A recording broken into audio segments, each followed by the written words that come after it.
那沈先生，您对当前俄乌冲突的最新的这个进展情况有什么样的观察？距离俄乌冲突结束到底还有多远？BBC 的它有一个乌克兰的这个态势图，它的这个措辞正在发生变化。就亚速钢铁厂，就是那边的守军用撤离的名义实现了体面的投降之后，那第一个征兆是那个英国的首相 Boris 他明确指出，就是他加了一堆修饰，负面的修饰，但是承认俄罗斯在乌克兰东部正在取得实质性的进展。这是西方国家领导人第一次公开承认，就是在乌克兰东部局势上俄罗斯利好。然后接下来 BBC 的整个这个态势报告的基本格调就变成，就是俄罗斯在东部缓慢推进。那个英国《每日电讯》关于这个乌克兰局势和这个战事的报道的标题，就一开始往死里骂，最近一期的标题是普京恐怕将赢得一场胜利。因为考虑到英国的立场、位置、态度，它的这个媒体上措辞的变化可以看成是一个温度计，就是说整个乌克兰东部的局势，我想6月、7月基本上就是可以明朗化。在上周举行的达沃斯世界经济论坛上，著名的战略家基辛格和资本大鳄索罗斯这两位耄耋老人对俄乌冲突表达了截然相反的观点。那基辛格就称呢，俄乌和平谈判必须在接下来的2个月内开始，并且敦促各方不要试图击败俄罗斯，或者是使其边缘化。而索罗斯呢，就表示击败俄罗斯是拯救文明的必要条件。我说实话，索罗斯的那个观点，那就很符合这西方国家阴谋论里面对于共济会幕后控制者和掌门人的这种看法，就是我要掌控世界的，我有这样一套看法的，但他其实谁都代表不了，就代表了他们的一小撮人。那么我觉得这两种观点在达沃斯那边表达出来呢，应该说就是说，不见得说是公开分裂，但至少说明暗流涌动。如果乌克兰那边的局势一切向好，处于西方一切尽在掌控中的这种局面的话，你相信我，基辛格和索罗斯不会把他们的这个分歧意见公开表达出来，肯定他们内部是有评估的。这个内部评估是什么？就如果是以风险投资而论，乌克兰的这个价值基本上已经到了边界，不是要现在在考虑是不是要超过它的真实价值进行追加投资，去赌一个不确定性的未来。像基辛格那批人就认为，你应该及时止损，差不多得了。即便美国呢再希望战争不要停，俄乌冲突也终有结束的那一天。那最近呢，基辛格就有一个说法，他说俄罗斯不会在乌克兰惨败，那乌克兰呢至少必须接受回归原状。沈先生，您怎么来看最后的结局会是怎样的？基辛格说的比较委婉，你怎么说服俄罗斯从那个地方退出去，回到2014年？谁跟你回去啊？但是呢，要找到一条止损点呢，另一个障碍是什么呢？整个西方世界民众情绪比较激昂，西方国家又都是多党竞争的，你执政党一旦想采取一个理性方案，永远是折中的，不是最大化的。折中意味着什么？政治上就意味着妥协。但是呢，民主的、公开的、透明的，暴露在大众媒体镜头下，并且用显微镜的方式进行煽动性报道的这么一种民主，妥协是没有空间的，谁妥协谁死。目前看起来，在台上的一个都没有，每一个都是表演型的，要加分的。那这个事情就耗着，就慢慢的，它很可能变成一个欧洲沥血的窗口，就有点像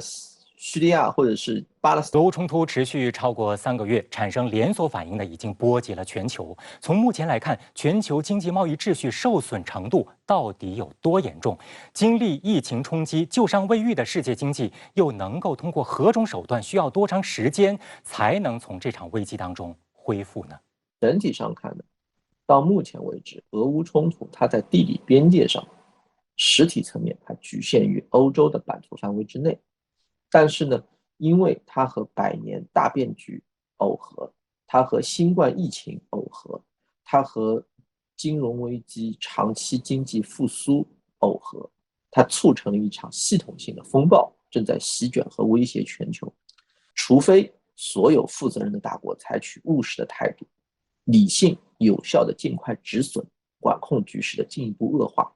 避免在新冠疫情的阴影下让人类因为这场冲突遭遇更多额外的损失，否则未来真的是会充满更多的不确定性和挑战。对于目前全球可能发生的粮食危机的原因呢，各方是这个说法不一。在5月15号的时候，G7外长会呢就把这个罪责怪到了俄罗斯身上，并且他们创造了一个词叫做“小麦战争”。但是按照俄罗斯的说法，是因为西方制裁才导致了国际粮食危机的这种混乱局面。那沈先生，您怎么来看双方的这个说法，谁更有说服力？理论上来说，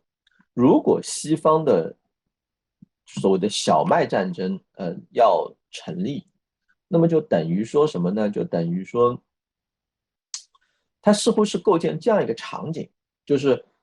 不管西方怎么去制裁俄罗斯，俄罗斯仍然应该这个兢兢业业的、甘之如饴的保障小麦的顺利出口，而这个小麦的顺利出口呢，不是为了让俄罗斯获利，是为了用俄罗斯的小麦去确保西方国家所需要的那种食品价格的稳定。就这个逻辑有一点奇怪，就是相当于一个人说啊，我可以使出全力来欺负你，你非但不许反抗，你还要尽一切义务让我能够很舒服的欺负你，就是这个逻辑上面有一点点奇怪。至于俄罗斯方面的表态，他其实讲清楚了一点，他应该，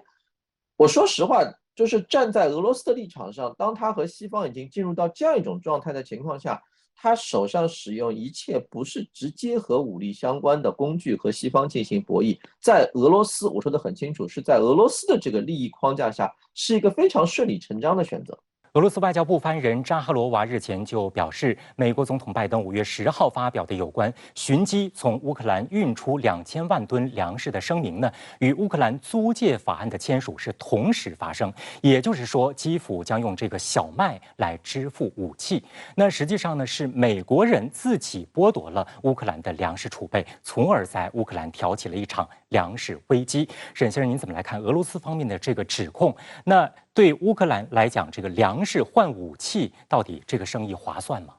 就是之前在网上有很多人认为美国给乌克兰的援助是免费的，大家显然对于租借法案这个概念不清楚。当初在二战时期，美国对英国启动租借法案的时候，英国到最后是拿了英格兰银行里的黄金跟白银，而不是英镑来做抵押，直接去完成这笔交易的。事实上，后来英国的国库就空掉了，它的整个这些黄金和白银流到了美国去之后，再也没有回来。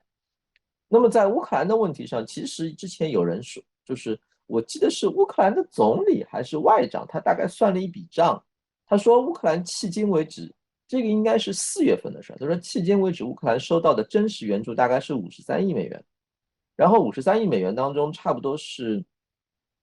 8亿美元是免费的，剩下大概是40多亿，反正有这么个数字吧。然后呢，乌克兰的2000万吨的储备粮呢，大体上就作价市价大概就是30亿到40亿美元。所以你从前后的这些东西上来说，就是美国很精的做了一笔生意。那有分析呢，就把各国限制农产品的出口行为呢称为食品民族主义。沈先生，您怎么来看这样的一个说法？那联合国就呼吁各方停止这种行动，联合国的呼吁能起作用吗？说穿了，之所以这一轮欧美国家它的媒体出来炒作食品民族主义的这个概念，就是他发现，就这次他们要成受害者了，他们受影响了。不是说他是站在发展中国家或者是最不发达国家的立场上，是因为这一波这个由于恐慌、危机和这种基于市场波动的防护和应对，这样一些措施，发展中国家一些向西方出口粮食的大国走在了前面，而发达国家呢对此没有任何的思想准备。事实上，这个问题，全球粮食价格上涨的问题，从2021年就开始了。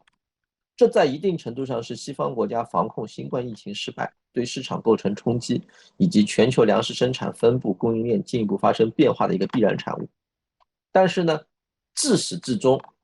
西方国家在应对这个危机的过程中，它只有一个办法，就是不停地进行责任的外移。然后呢，从全球来看，现在就是需要有负责任的国家站出来，这个国家必须能够提供一个有效的秩序，提供良性的公共物品。在全球农产品出口管制的同时呢，各国还掀起了农产品的抢购潮。那近期有媒体就报道，原本一直从俄罗斯和乌克兰进口粮食的埃及呢，最近就从美国进口了小麦。那这种情况会否导致全球经济的混乱呢？所以一定是会有恐慌和代价的。那对埃及来说，它有非常惨痛的教训，就是因为2010年底到2011年初一轮全球粮食价格的波动，导致埃及国内的这个食品价格的巨大波动，这个是直接导致埃及经历了很长一段政治动荡。这个可能后面吧，可能大家还会看到一个局面，我猜啊，就乌克兰的2000万吨粮食如果真运出来了吧，然后你就会发现这2000万吨粮食就变成美国的了，就开始美国用乌克兰的粮食去做好人了，那去在那边全世界赚名声了。但是呢，真的好处呢又不见得真能落到发展中国。如果真是那样的话呢，就会是一件比较悲哀的事情。